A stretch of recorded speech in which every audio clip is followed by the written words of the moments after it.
Stack Overflow is dying today. If you are a software developer or basically if you write code, I am sure you must have used Stack Overflow in your life. And in my 14 years of experience, I have used Stack Overflow multiple times. I have asked a lot of questions, it has solved my problems, and frankly, I have learned a lot from Stack Overflow. So, Stack Overflow was founded in September 2008, and since then it has helped a lot of programmers for sure. But after the booming of AI, what has happened with Stack Overflow? So I went to Stack Exchange website and wrote a query to get the number of questions asked every month on Stack Overflow, and results are really surprising.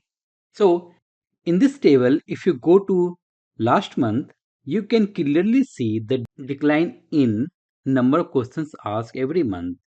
Like in January, only 22,000 were questions asked, and then we see the sharp decline. And in the month of December 2025, only 3,862 new questions were asked, which is little more than the month it was founded, which is 3,749. So we obviously know what is the reason behind.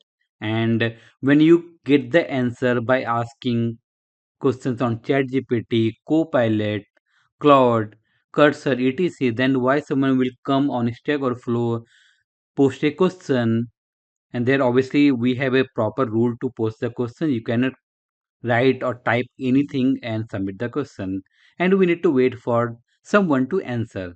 We have many AI tools which is ready to give you answer in no time, and that is the reason no one is going to use Stack Overflow today.